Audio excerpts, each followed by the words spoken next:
sexy lady friend, Rua de Silva there. And touch me, and I'll send out that with a big biggity bong in the area to my main man Cotrillo down there in Presterton in North Wales, Cesters and Shire. Hey, how you doing? She won your very only beach snow walrus of seasonal amore, fat hair, white hair, back in the saddle to spread a bit of good Christmas loving in the afternoon. Hey! Back off the mic a bit, shall I? Hey, tell you what, I've been concentrating on my acting career since I was last here. Oh, for a few months I've been going around the country in the soft-top Bedford Rascal, visiting some theatres and nipping in the stage door to get advice from my thespian mates. I particularly recall Simon Callow letting me slip in round the back on the South Bank.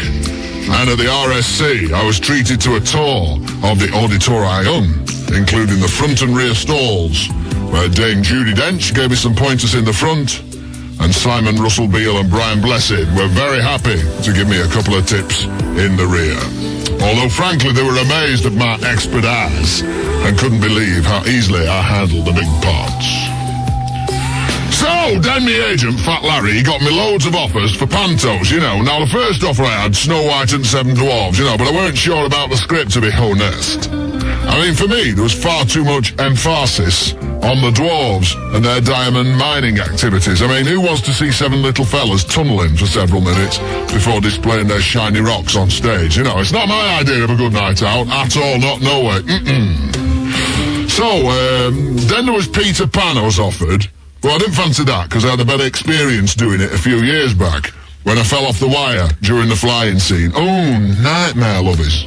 Before every show, I had to spend ages wrestling with my dresser, my very sexy lady friend, Sexy Simone, preparing for the flying scene. I mean, first there was the outfit, and then it took ages to winch me above the stage. You know, it was leaving me knackered, being trussed up in all those leather straps and harnesses just to get me up in the first place, you know. And then there was the cack-handed way Sexy Simone handled me equipment. I mean, there's me, centre stage, she's pulling me wire, you know, far too vigorously. It was absolutely inevitable she'd jerk me off in front of everyone, you know. It was just bound to happen, wasn't it? Anyways up. Thank goodness I've settled into a prime role as the genie in Aladdin at the Levenshulme Hippodrome. Mind you, even though me old very sexy lady friend Foxy Fiona is me dresser, I thought it wasn't going to happen because for the scene when the genie appears, I have to come out of this big bottle. A prop which left me gobsmacked when Foxy Fiona first carried it into rehearsal. I mean, I couldn't believe the bottle on her.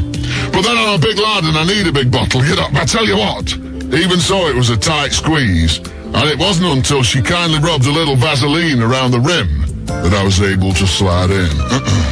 Anyways, it's all going very well. The audiences are particularly enthralled with the open sesame scene, where my very sexy lady friend, Delicious Dolores, the set designer, has painted 2 canvases, you know, to look like rocks. And when she parts those flaps and lets me into the cave, well, it nearly brings the house down. Anyway, look, come and see the show if you get the chance. If not, have a top Christmas and mucho marveloso New Year. Feel free to nip round ours for a wee dram beauty and a peck under the mistletoes. Not like a little nibble under the bushes that to get you in the party mood.